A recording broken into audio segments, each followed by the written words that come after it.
Alright, now with the major areas blocked in, I can sort of change up the way that I've been doing things a little bit. I'm going to go into, let's try going to clay tubes here, and see if this will work for me. I'm going to turn off lazy mouse. I'm going to change the size a little bit, change the intensity down, and I am just going to start kind of gouging in here a little bit. I'm not worried about there being sort of a texture to it. I'm just going to try to find what I consider to be the deepest point, which is, as far as I can tell, pretty much the eyeball on this guy. Because if I take a look at the actual original image, that looks like that's what sticks out the most. So it should be in reverse what is pushed in the furthest. Let me zoom in here. All right.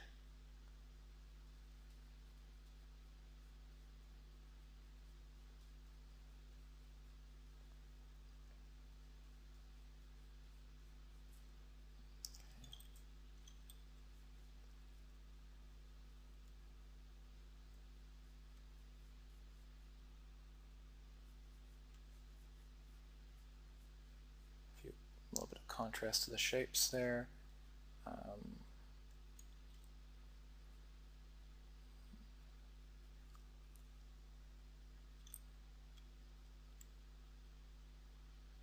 Kind of a loop up there.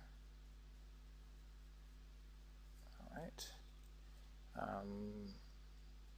The ear pushes in up here quite a bit. It's quite deep. And it will come out nicely right here.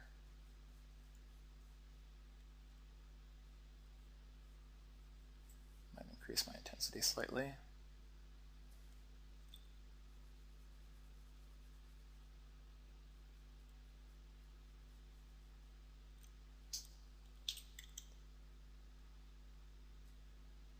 This is often, whenever I get these strokes that I have to kind of just draw over a couple times, that is definitely a place where I like to use lazy mouse.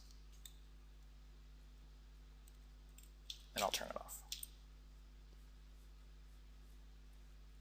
Also, it's worthwhile to kind of come to this, take a look at the side here and make sure that you know, the amount of detail that you think you're getting is accurate, because right now I can tell that I don't have nearly as much as I thought I did.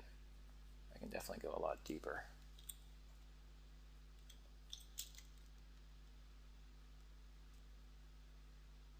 Especially through here.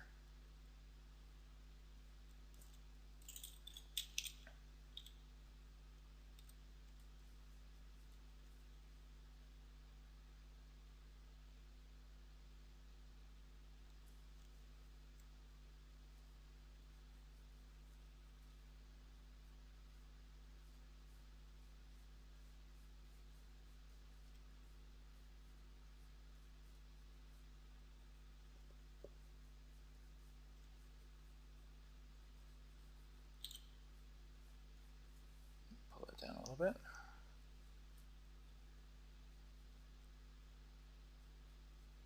Okay. All right, so I'm starting to get something that, you know, matches up with what I'm after here, and this is really the way I would just proceed throughout the remainder of this image. You know, trying to pull in the edges here. Just try to smooth that out a little bit more.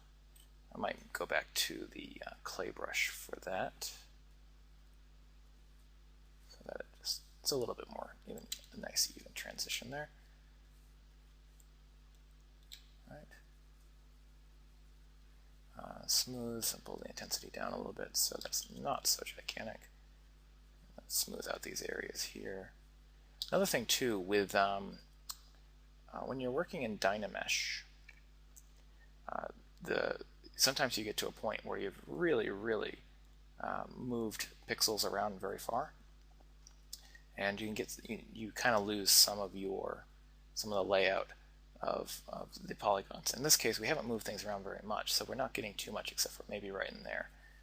But if I just scale out here real quick, here's what happens. If I hold down Control and I click drag, it's going to clear the mask, but if I do that once again, it's going to actually re-Dynamesh.